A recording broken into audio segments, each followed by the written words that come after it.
Angin malam bertiup lembut di kampung kecil tersebut, membawa aroma tanah basah setelah hujan turun sepanjang hari.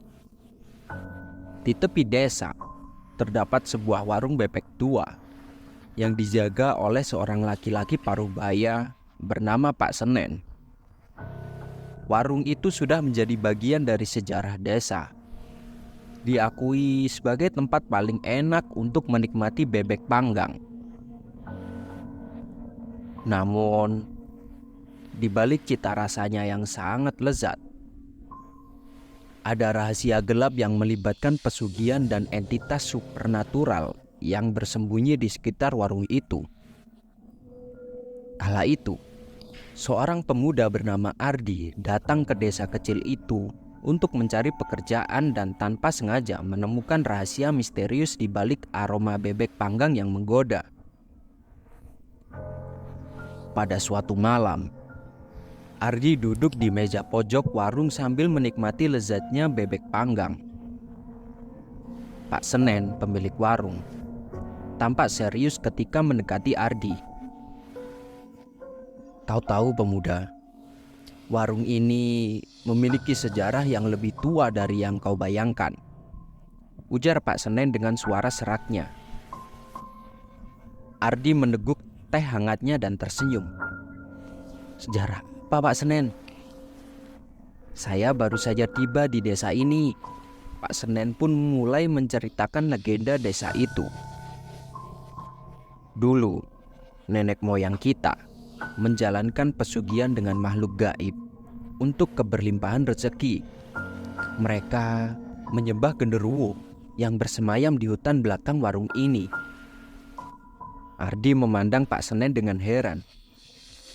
"Pesugihan? Saya tidak percaya dengan hal-hal semacam itu, Pak. Namun, malam itu, ketika bulan purnama bersinar terang di langit, Ardi memutuskan untuk mencari kebenaran. Ia memutuskan untuk menyelidiki hutan belakang warung, tempat di mana konon genderuwo bersemayam. Setelah melewati semak-semak dan pepohonan yang rimbun, Ardi tiba di sebuah ruang terbuka di tengah hutan. Ada seseorang yang berdiri di tengahnya. Sosok yang sulit diidentifikasi karena kegelapan.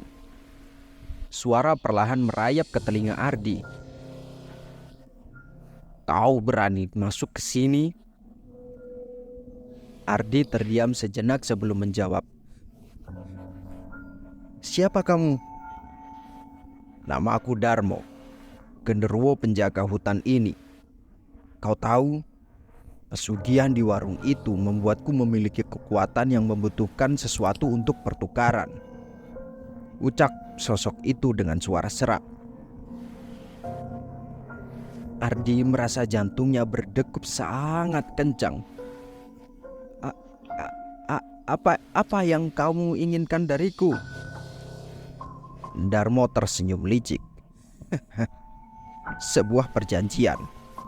Aku akan memberimu kekayaan melimpah, tetapi kau harus memberiku satu hal yang sangat berharga bagimu."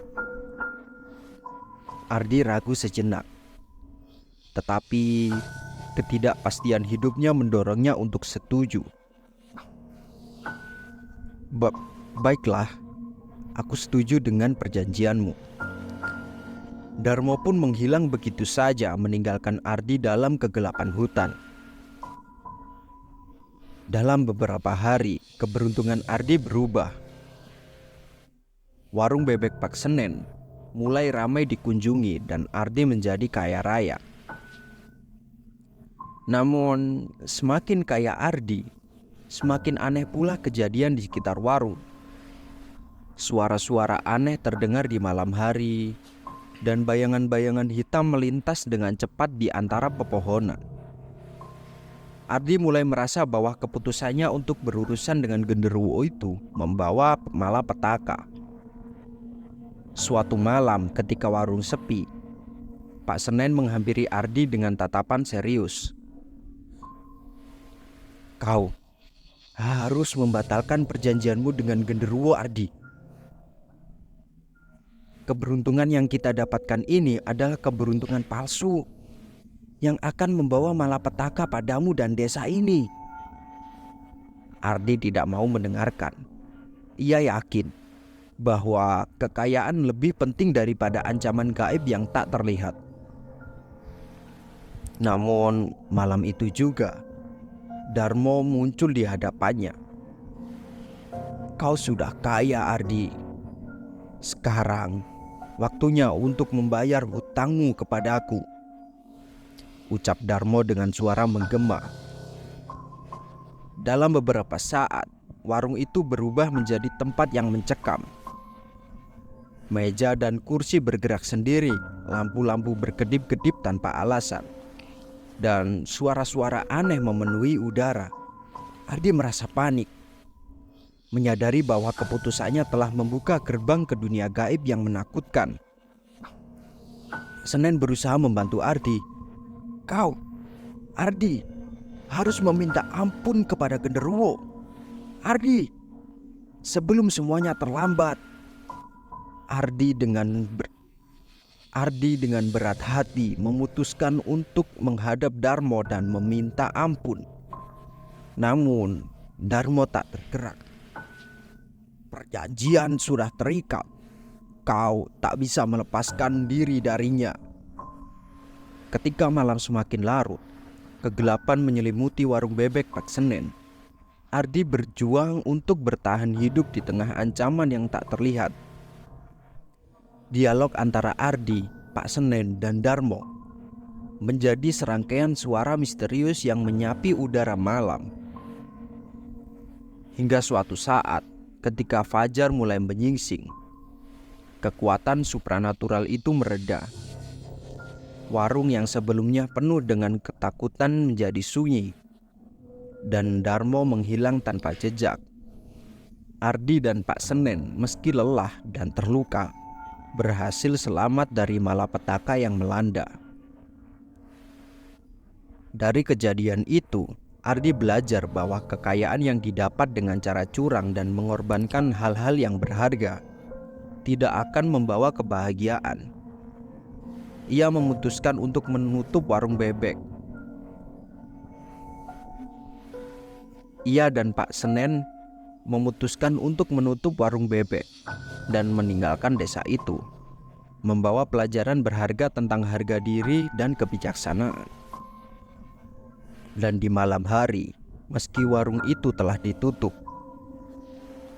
legenda pesugihan genderuwo di warung bebek Pak Senen tetap menjadi cerita seram yang diceritakan oleh penduduk desa kepada anak-anak mereka. Mereka mengingatkan bahwa kekayaan yang didapatkan dengan cara yang tidak benar akan selalu dihargai dengan harga yang mahal, entah itu dalam bentuk malapetaka atau kehilangan hal yang paling berharga. Selesai. Cerita ini berjudul Pesugihan Genderuwo Warung Bebek Pak Senen. Untuk teman-teman sekalian yang memiliki cerita mistis atau cerita horor yang ingin disampaikan ke channel ini, kalian bisa kirim cerita kalian melalui alamat email kisahtengahmalam1@gmail.com. Terima kasih telah mendengarkan episode kali ini hingga selesai.